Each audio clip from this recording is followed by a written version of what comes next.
तो स्वागत है आप सभी का मुरारी एकेडमी के YouTube चैनल पर। और आज इस वीडियो में हम बात करने जा रहे हैं द्विघात समीकरण का हल श्रीधराचार्य विधि से। श्रीधराचार्य विधि की उत्पत्ति कैसे हुई, आज इस वीडियो में हम जानेंगे। पिछले वीडियो में हमने पूर्ण वर्ग बनाने वाली विधि के बारे में बात की थी और उससे द्विघात समीकरणों को कैसे हल किया जाता है उसके बारे में बात की थी। इस वीडियो में हम श्रीधराचार्य विधि के बारे में बात करेंगे, तो उनकी उत्पत्ति कैसे हुई और किस प्रकार उस विधि से द्विघात समीकरणों का मान कैसे निकाला जाता है, उसमें से x की वैल्यू क्या होती है। आज उन सब के बारे में बात करेंगे। श्रीधराचार्य विधि का सूत्र क्या है, आज उन सभी की चीज़ों के बारे में बात करेंगे। तो स्टार्ट करते हैं। और स्टार्ट करने से पहले हमारे वीडियो को लाइक कीजिए और हमारे यूट्यूब चैनल मुरारी एकेडमी को सब्सक्राइब जरूर कीजिएगा, ठीक है। तो स्टार्ट करते हैं। मान लो कि कोई क्वेश्चन है, द्विघात समीकरण होता है ax² + bx + c = 0 के मूल x बराबर, मतलब जो मूल होता है वो कोई x की वैल्यू ही होती है, ठीक है। x बराबर -b ± √b² - 4ac/2a। तो इसका जो x का मान क्या होता है यहाँ पर इस समीकरण का, ax² + bx + c = 0, ठीक है। ये एक द्विघात समीकरण है और उसके मूल क्या होते हैं -b ± √b² - 4ac/2a। तो यही होता है श्रीधराचार्य सूत्र। अब ये सूत्र किस प्रकार आता है, कैसे आता है, इसके बारे में हम बात करने जा रहे हैं, ठीक है।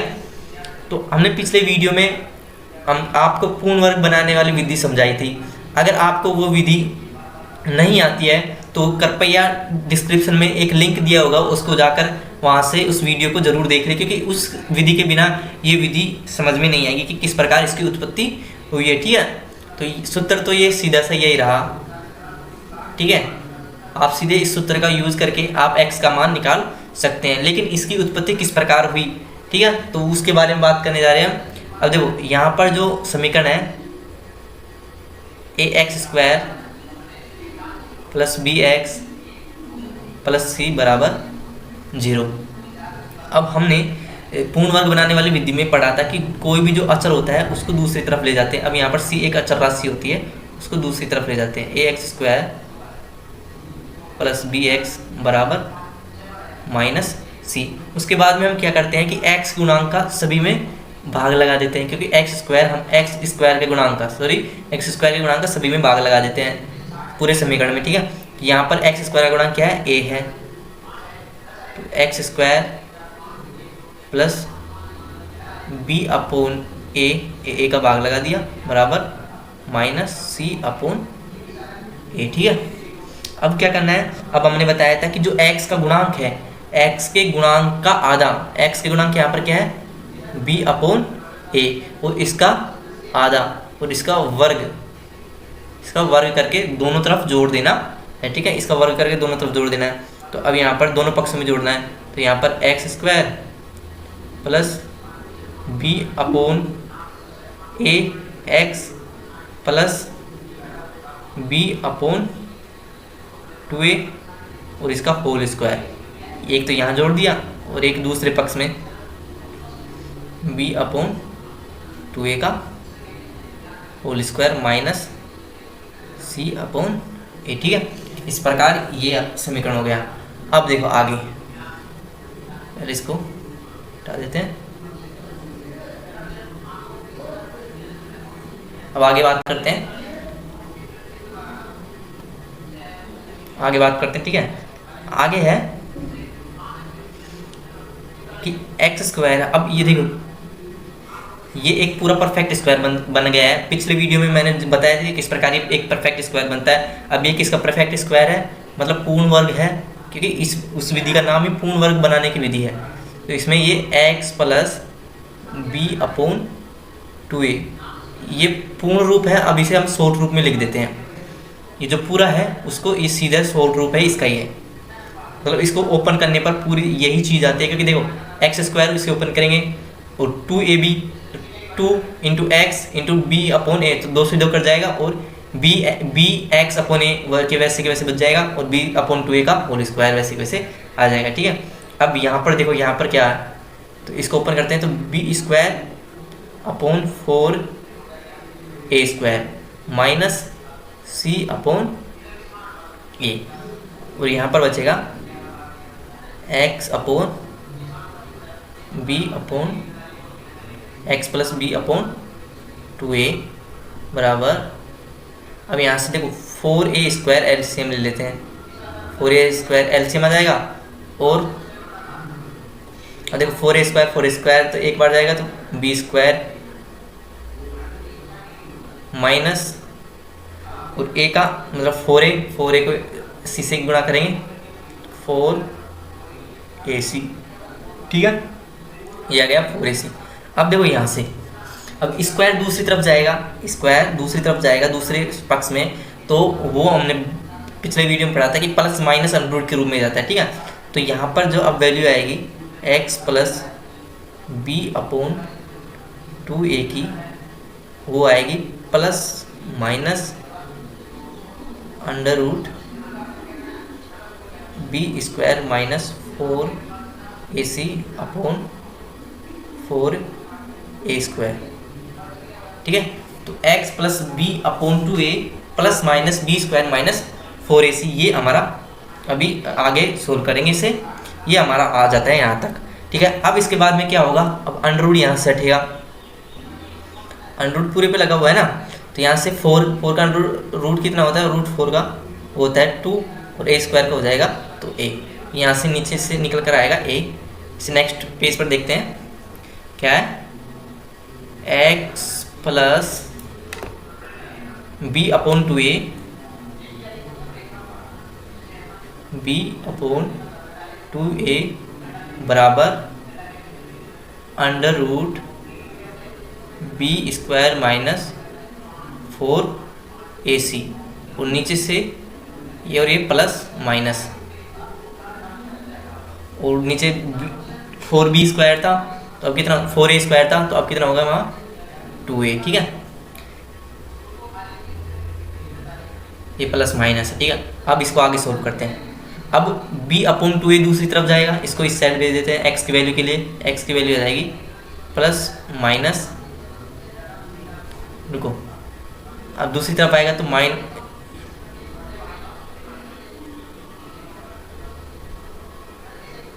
Minus b upon 2a plus minus under root b² minus 4ac upon 2a, ठीक है, ये हमारा आंसर अब ये आ गया है।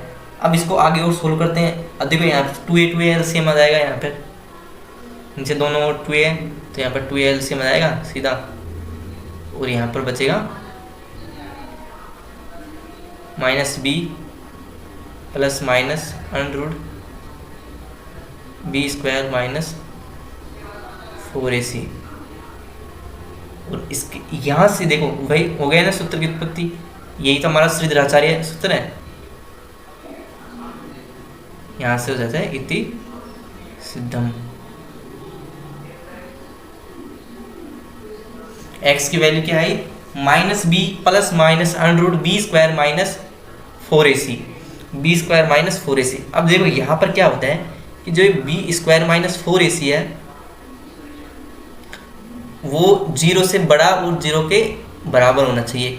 अगर इसका जो मान नेगेटिव आता है तो क्या है कि इसका जो वास्तविक हल है वो वास्तविक हल नहीं होता, समीकरण का वास्तविक हल नहीं होता, मतलब समीकरण गलत होता है, मतलब इसके जो मूल होते हैं वो वास्तविक नहीं होते, इमेजनरी होते हैं। ये हम 11वीं क्लास में पढ़ेंगे कि जो अगर b² माइनस 4ac, यहाँ पर b² माइनस 4ac का मान 0 से छोटा आता है या माइनस में आता है, तो इनका हल होता है, जो x का हल जो मान होता है वो इमेजनरी आता है, जैसे आयोटा में आता है, ओमेगा में, मतलब इनका मान वास्तविक नहीं होता है, अवास्तविक हल होते हैं वो, ठीक है।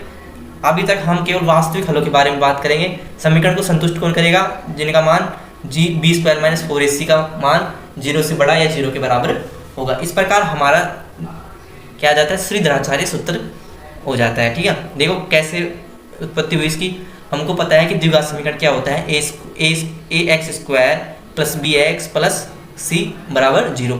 सबसे पहले क्या करते हैं, कोई भी अचर राशि होती है उसको दूसरे पक्ष में ले जाते हैं, माइनस c हो गया ये, ठीक है। अब क्या करते हैं, एक्स स्क्वायर है उसका जो क्या होता है कि मतलब उसके गुणांक का सब पूरे समीकरण में भाग देते हैं। पूरे समीकरण में भाग देने के बाद फिर क्या होता है, एक्स के गुणांक का आधा और उसका वर्ग करके दोनों पक्षों में जोड़ देते हैं। एक्स के गुणांक का आधा बी अपॉन ए था, तो बी अपॉन टू ए और उसका वर्ग करके हमने दोनों पक्षों में जोड़ दिया। अब ये क्या बन जाता है, एक परफेक्ट स्क्वायर बन जाता है। किसका बन जाता है, x upon x plus b upon two a, b upon two a का परफेक्ट स्क्वायर बन जाता है, जिसके कारण इसको इस रूप में लिख सकते हैं। ठीक है, फिर इसके बाद इसको ओपन कर लेते हैं, तो ये हो जाएगा B square upon 4a square और ये माइनस सी अपॉन ए। अब इसको सोल्व करते हैं तो b square minus 4ac upon 4a square और स्क्वायर दूसरी तरफ जाता है तो plus minus under root b square minus 4ac upon 4a square हो जाता है। ठीक है, अब इसको आगे सोल्व कर लेंगे हम। इसको आगे सोल्व किया तो नीचे का जो 4a स्क्वायर था उस पर अंडर रूट था, तो ये क्या होगा 2a, तो इसको 2a लिख दिया। और अब यहाँ से क्या होगा, b अपॉन 2a को दूसरी तरफ ले जाएंगे तो माइनस में चेंज हो जाएगा और ये आ जाएगा माइनस b अपॉन 2a और प्लस माइनस ये ऐसे कैसे रह जाएगा। अब नीचे एलसीएम लेने पर 2a एलसीएम आ गया, तो यहाँ पर आ जाएगा हमारा answer minus b plus minus under root b square minus 4ac। और यही क्या है हमारा श्रीधराचार्य सूत्र, श्रीधराचार्य सूत्र। इस प्रकार हमारे इस सूत्र श्रीधराचार्य सूत्र की उत्पत्ति होती है। शायद आप सभी को ये समझ में आया होगा। और यहाँ पर बी स्क्वायर माइनस 4ac की वैल्यू कितनी होनी चाहिए, 0 से बड़ी या 0 के बराबर। नेगेटिव आई तो इसका मान वास्तविक नहीं होंगे, अवास्तविक होंगे और काल्पनिक होंगे। ठीक है, अब आगे चलते हैं, इस पर बेस एक क्वेश्चन देख लेते हैं। ठीक है, तो हमारा समीकरण है x square minus 3x minus 10 बराबर 0। तो अब इसमें a, b और c के मान क्या क्या है, क्योंकि हमारा श्रीधराचार्य सूत्र होता है x is equal to minus b plus minus under root b square minus 4ac upon 2a। अब इसमें a, b, c क्या है, तो उसके लिए हमें a, b, c के मान पता होने चाहिए।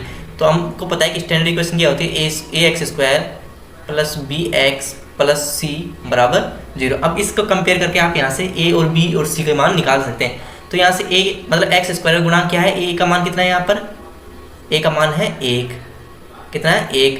b का मान कितना है, b का मान है यहाँ पर माइनस 3 और c का मान कितना है, c का मान कितना है माइनस 10। इस प्रकार आप यहाँ पर इन दोनों समीकरणों को कंपेयर करके आप a, b और c के मान निकाल सकते हैं। ठीक है, अब यहाँ से शुरू करते हैं। ठीक है, अब x, अब इस पूरे सूत्र में इनकी वैल्यू a, b, c की वैल्यू रख दीजिए और हमारा आंसर आ जाएगा। बहुत ही सिंपल है श्रीधराचार्य सूत्र, ऐसे नाम तो कठिन लगता है बट है सिंपल। ठीक है, तो b की वैल्यू कितनी है यहाँ पर माइनस 3, एक चिन्ह माइनस ऑलरेडी माइनस का है और माइनस 3, इसमें कंफ्यूज नहीं होने का। ठीक है, plus minus under root b square मतलब माइनस 3 का स्क्वायर माइनस 4, ए कितना है, ए है 1 और सी कितना है, सी है माइनस 10, सी कितना है माइनस 10। ठीक है, अब नीचे कितना है 2a, 2 कितना है, ए कितना है 1। अब देखो x बराबर माइनस माइनस प्लस 3 प्लस और माइनस अंडर रूट 3 का स्क्वायर 9 और माइनस इंटू माइनस प्लस, तो 4 इंटू 10, 4 इंटू 10 कितने होते हैं 40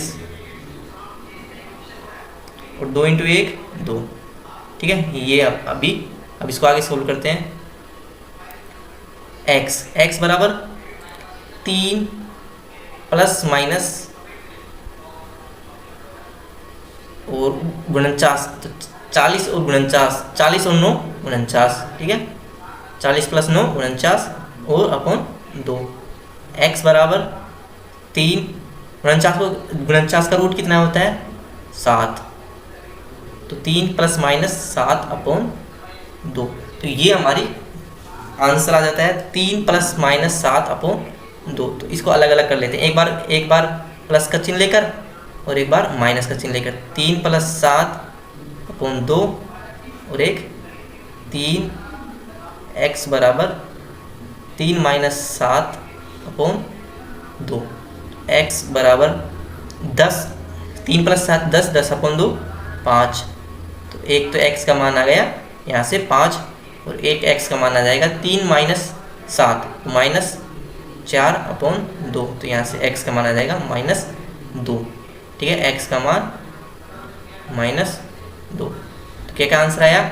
x की क्या वैल्यू आई? एक तो 5 और एक -2।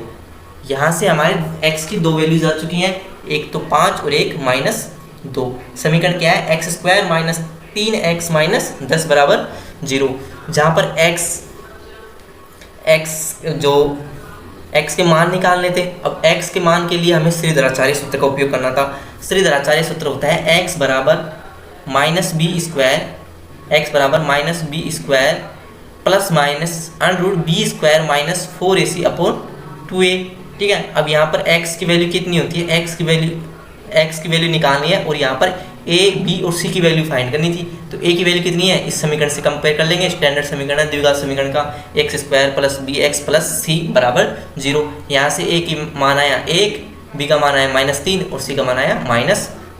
इसको इस समीकरण में रख दिया और इस प्रकार हमने इसको पूरा सोल्व कर लिया। और यहाँ से हमें दो वैल्यू प्राप्त, क्योंकि एक द्विघात समीकरण है तो दो वैल्यूज प्राप्त होंगी। एक तो आया +5 और एक -2। इस प्रकार हमने द्विघात समीकरण से और एक श्रीधराचार्य विधि से द्विघात समीकरणों को कैसे हल किया जाता है वो हमने आज सीखा है। तो वीडियो अगर अच्छा लगा हो तो चैनल को लाइक और सब्सक्राइब जरूर कीजिए और बेल आइकन को दबाना ना भूलें और अपने फ्रेंड्स के साथ इसे ज़्यादा से ज़्यादा शेयर कीजिए, क्योंकि आप अपने फ्रेंड्स को भी सहायता कर सकते हैं। ठीक है, इसी के लिए साथ थैंक यू सो मच।